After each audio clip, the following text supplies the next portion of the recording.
is my really awesome privilege and honor to speak with you today.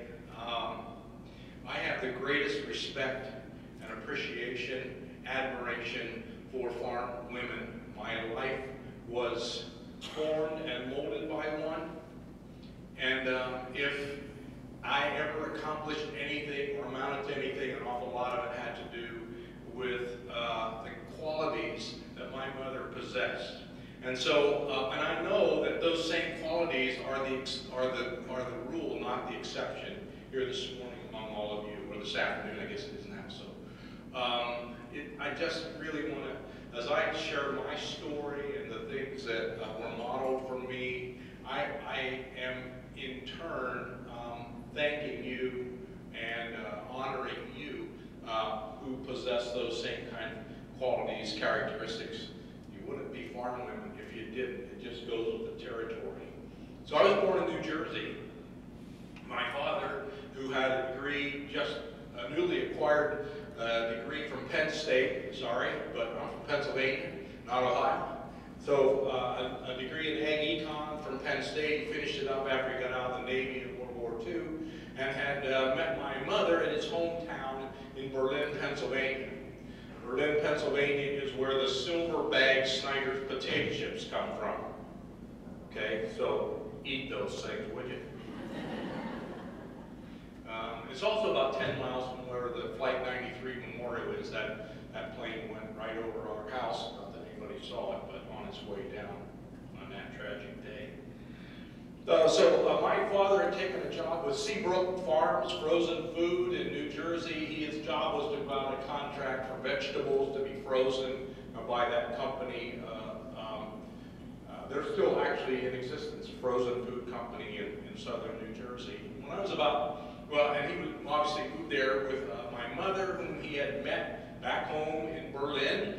She wasn't from there, but she had taken a job as a high school teacher there, and when he got back from the war, they met, and you know, the rest is history. He finished Penn State, and off we went to New Jersey. When I was 2, my grandfather called him and said, "Bill, would you like to come home and take over the farm?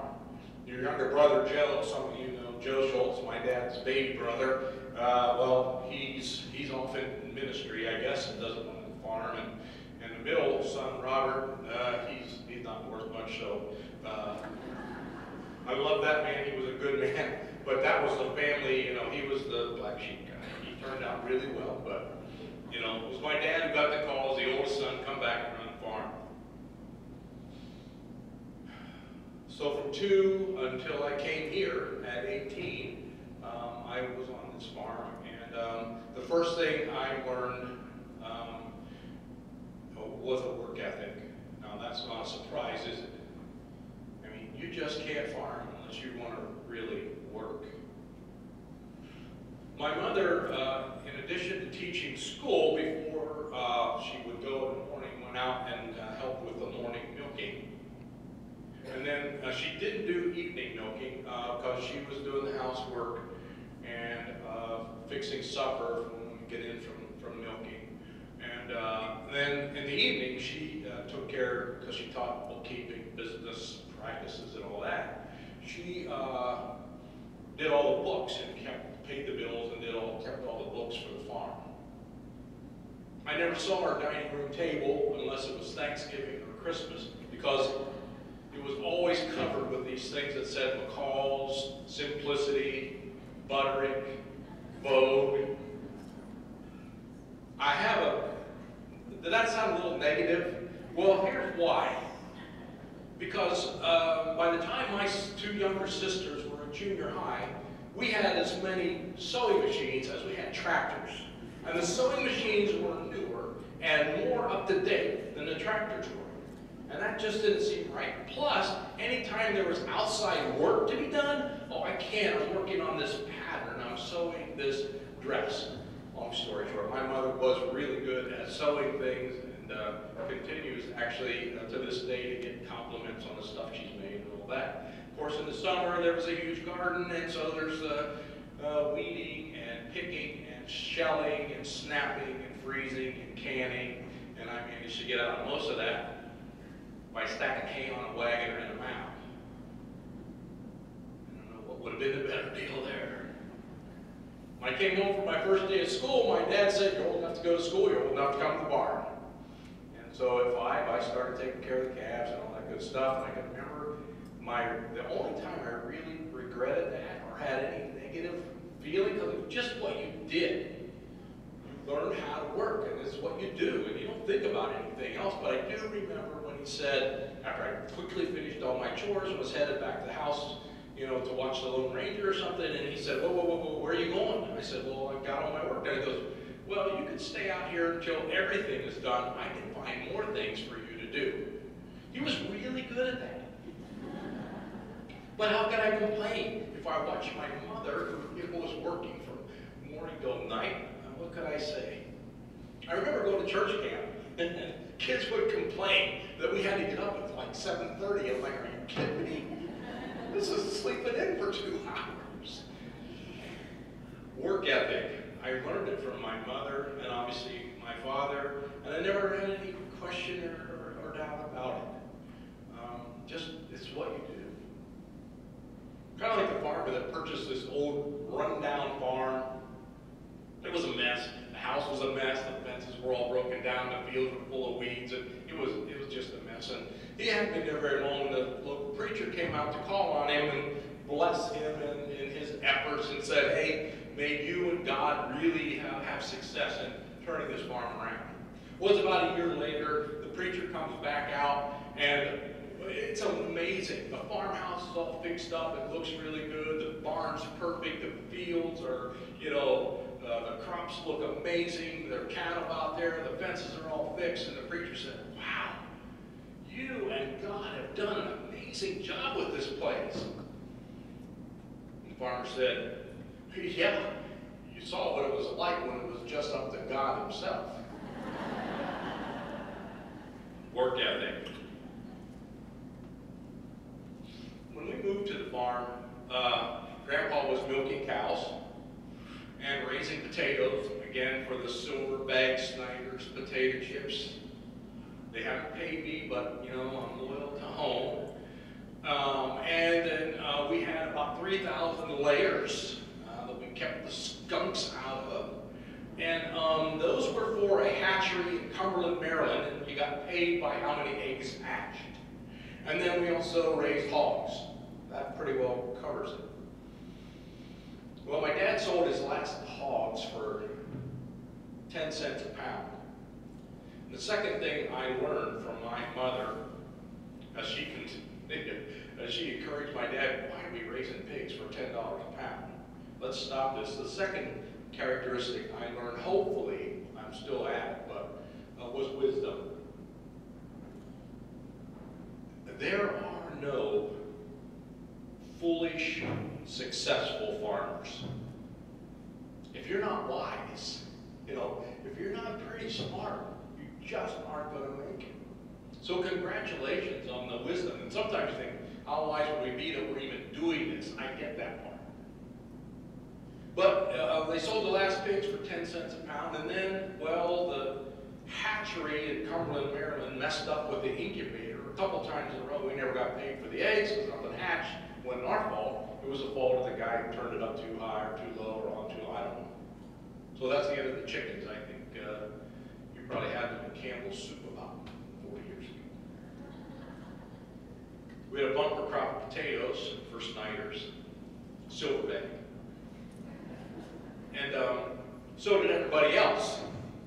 And so when Dad called them up to see when they wanted it, they said, you know what, we got more potatoes than we could possibly use. We won't be needing yours this year. And so, I don't know, we had 20 acres of a pile of potatoes that just sat there and rotted. I mean, you could only eat so many. And that was the end of raising potatoes, and Dad said, let's just stick with dairy. And Mother agreed, and again, with her wisdom, let's focus on this one thing, and let's move not only from a kind of a grade herd, but let's start working on becoming a purebred registered Holstein herd. And again, like Esther, Dad was on Pennsylvania Holsteins and all that kind of stuff. Wisdom, I think it comes with the territory, and I believe that all of you possess it in spades. Unlike the folks from PETA,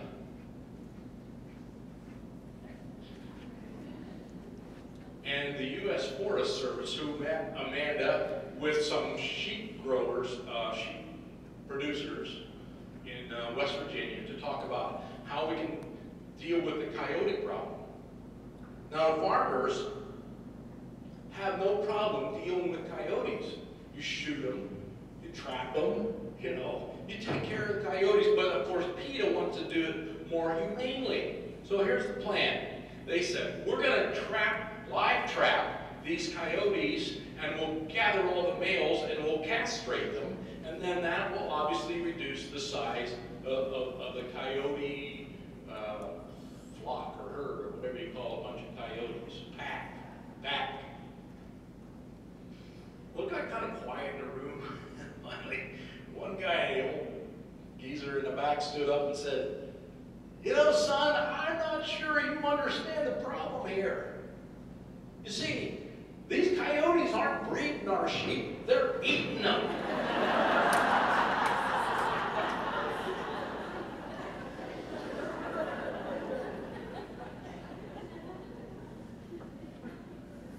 I learned a lot of wisdom from my mother. I wish every politician, I wish people making public policy, I wish all those kind of folks would have to spend a couple years making their living at farming. They'd be a lot smarter than some of them seem to be. I better stop right now, because politics is not where you want to go these days.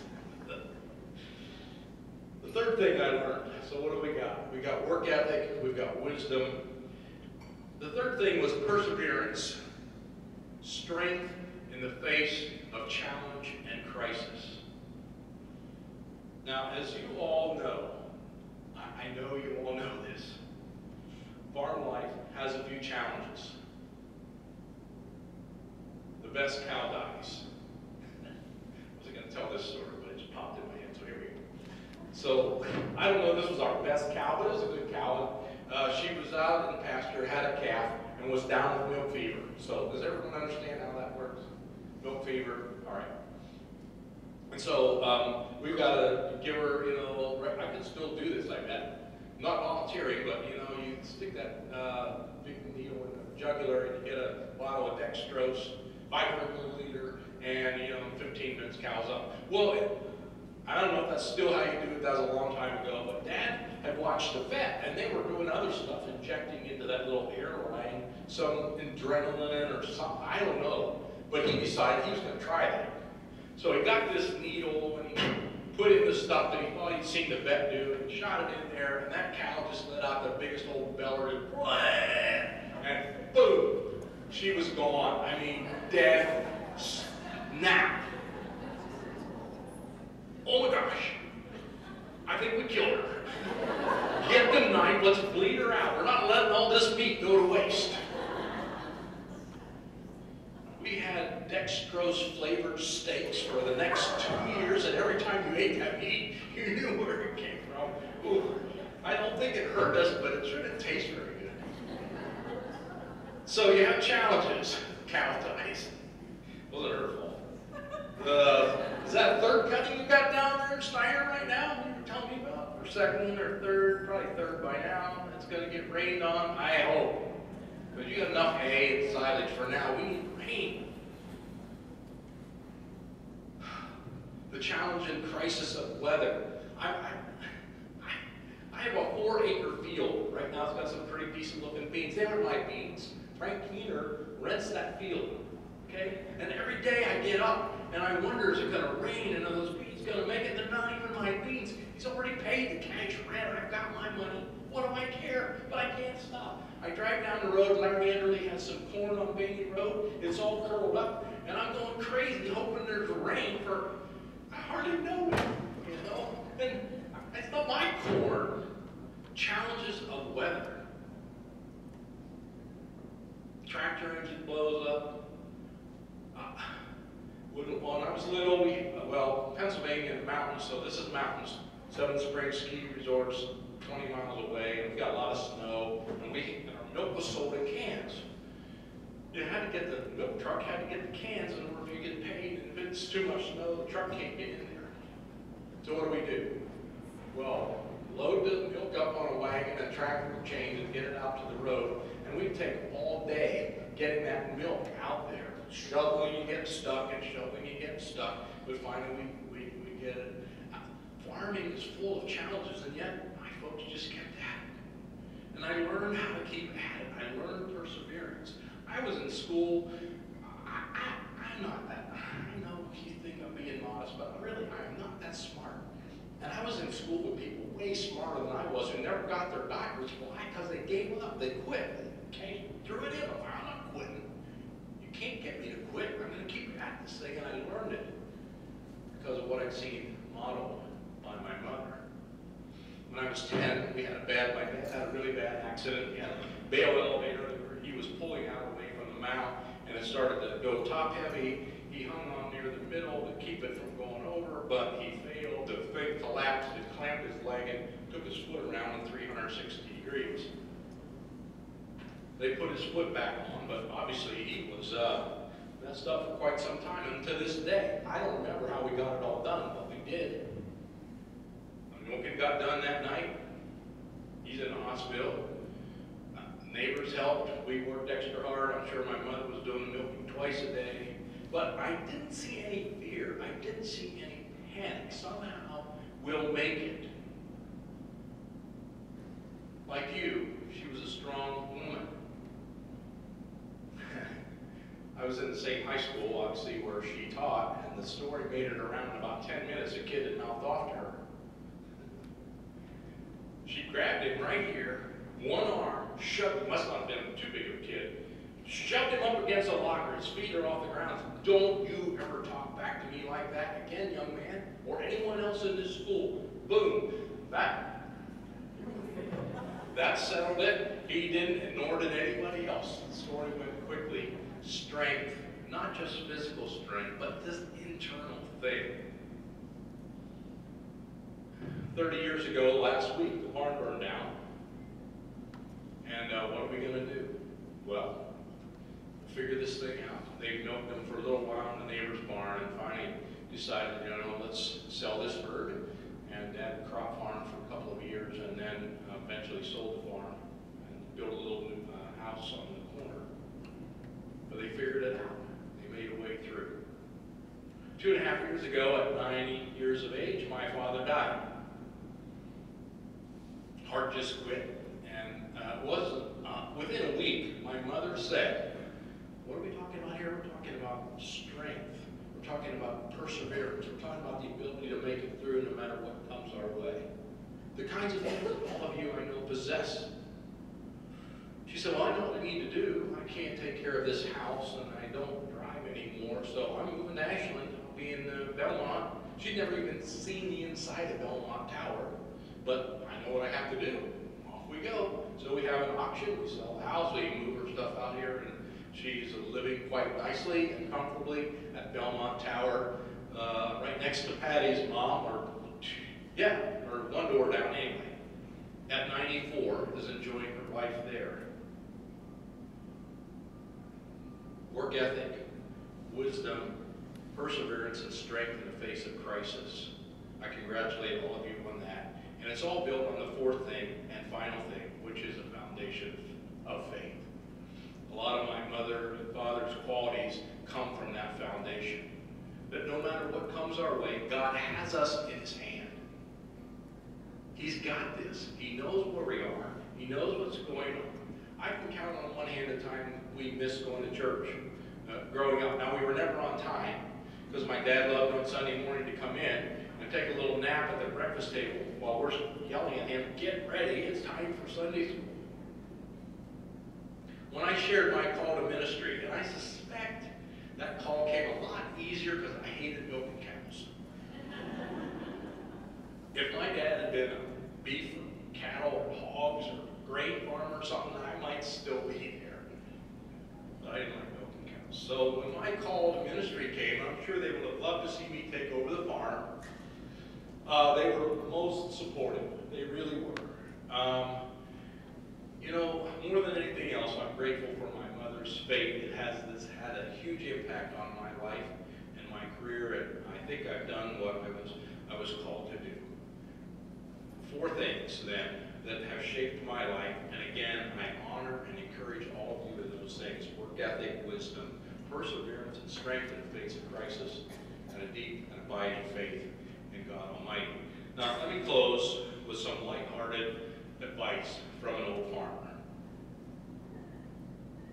Your fences need to be horse-high, pig-tight, and bull-strong. Keep skunks and banks and lawyers at a distance. Life is simpler when you plow around the stump. Words that soak into your ears are whispered, not yelled. Forgive your enemies, it messes their heads. Don't corner something that you know is meaner than you. It doesn't take a very big person to carry a grudge. You cannot unsay a cruel word. Every path has a few puddles. Most of the stuff people worry about ain't ever going to happen anyway. Don't interfere with something that ain't bothering you none. The biggest troublemaker you'll probably ever have to deal with watches you from the mirror every morning. Always drink upstream from the herd. Good judgment comes from experience, and a lot of that comes from bad judgment. If you get to thinking you're a person of some influence, try ordering somebody else's dog around. Finally, live simply, love generously, care deeply, speak kindly, and leave the rest to God. Thank you for the people that you are, for what you contribute to this world and to this community and to the lives of your family. Again, it has been an honor to be with you today.